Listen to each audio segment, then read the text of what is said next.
और तुम कहते हो महाराज का विहार करा के आ रहे हैं। तो मैं सोचता हूँ कि ये बेचारा कितना पाप कमा रहा है। गुरु का कभी विहार नहीं कराया जाता, गुरु रोका जरूर जाता है, अत्रो अत्रो तिष्ठो तिष्ठो, लेकिन भाषा बन गई नहीं। गुरु का विहार नहीं कराया जाता है, गुरु के साथ विहार किया जाता है।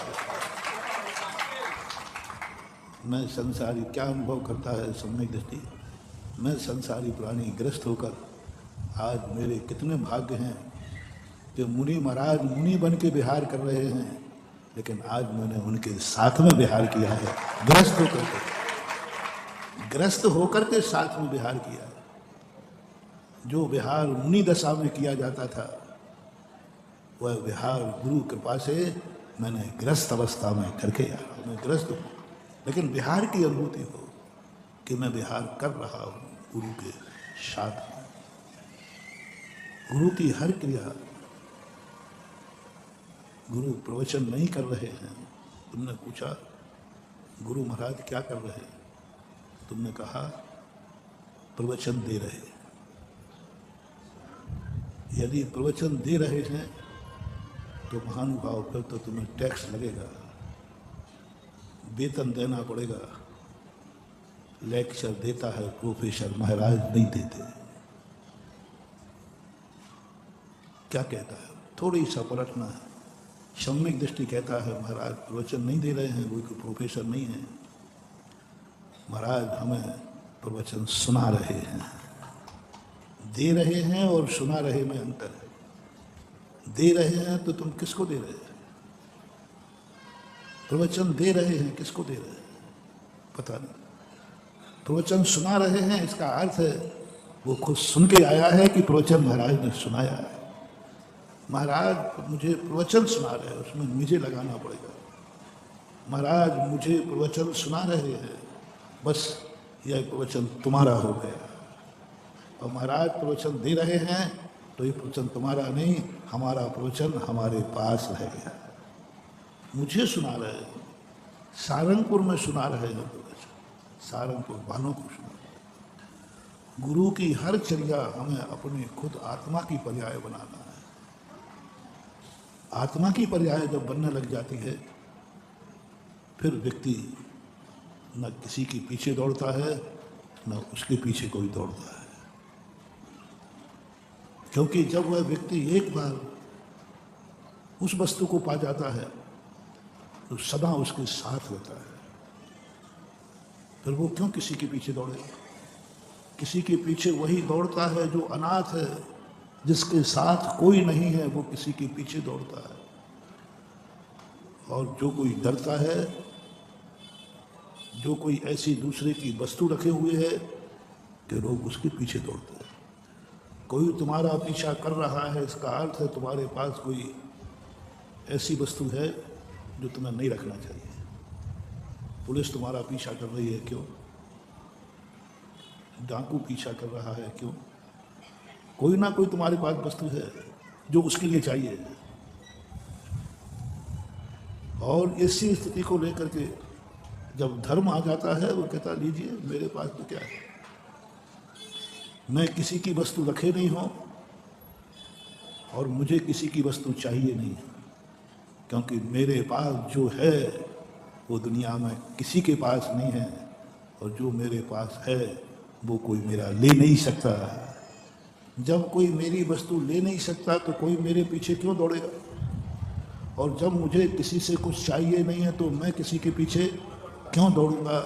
क्यों ऐसा?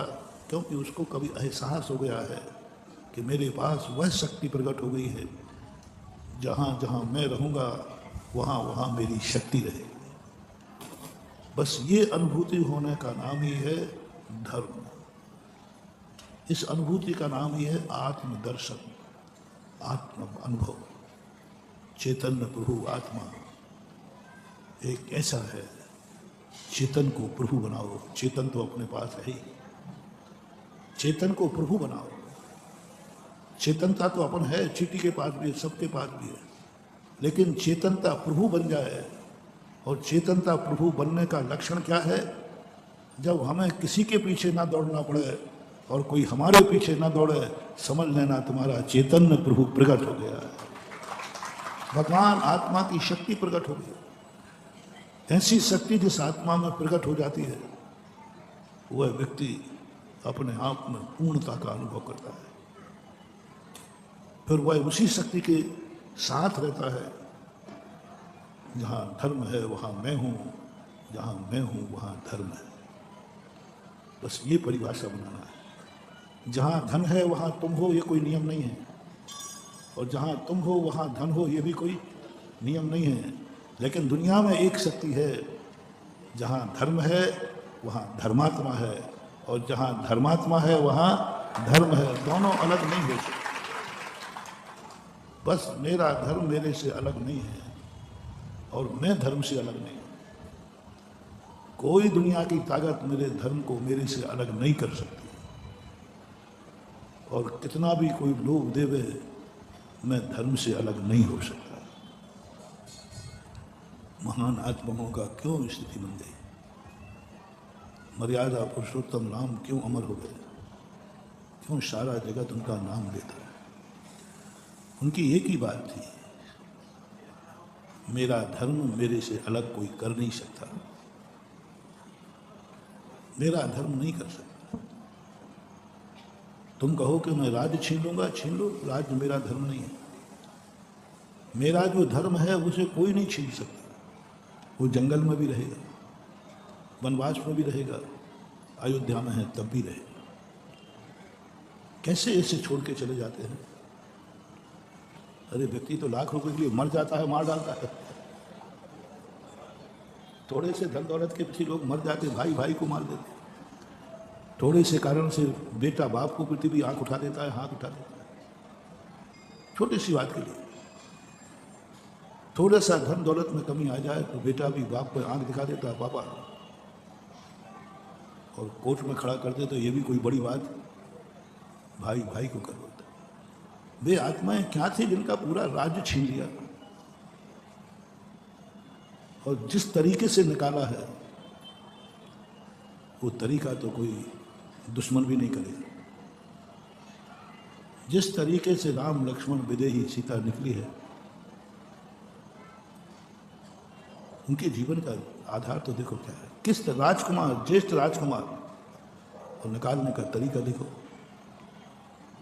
राजगद्दी से पूर्णता वंचित थोड़ा अंश तो रख देते। अरे दुनिया भी कोई निकालता है तो कम से कम कुछ मुट्ठी भर दाने तो देता है, कम से कम 2 जोड़ी वस्त्र तो देते हैं। एक साड़ी पर निकाल दिया था विदेही को, एक जोड़ी कपड़े में निकाल दिया था श्री राम को, लखन भैया। उसके बावजूद भी माथे पर शिकन नहीं, उसके बावजूद भी कैकई के प्रति आक्रोश नहीं, उसके बावजूद कोई गिले शिकवा नहीं किसी से। इतना साहस कहाँ से आ जाता है?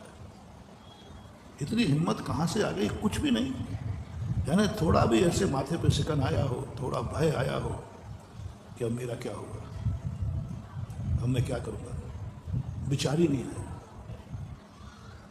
कोई ना कोई गॉड गिफ्ट है।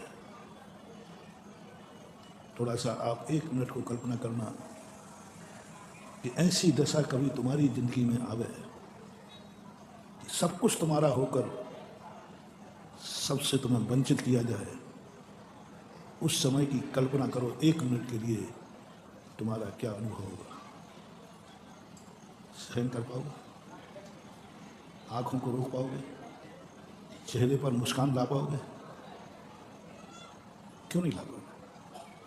हम राम की तो भक्त हैं, वो भी तो इसी दुनिया में थे। आखिर उनके पास ऐसी कौन सी सिद्धि थी, कौन सी गॉड गिफ्ट थी कि सब कुछ उनका था, सब कुछ उनका था, और कुछ भी उन्हें नहीं दिया गया। एक बार तो मन में तो शिकन आना चाहिए थी, मन में तो भाव आना चाहिए था, लेकिन नहीं आया। क्यों? रामचंद्र की महापुरुषों की कथाएं ही मत पढ़ा करो। मैंने कहा ना, हर कथा को दर्पण माना करो और दर्पण में स्वयं की जिंदगी को ढाला करो।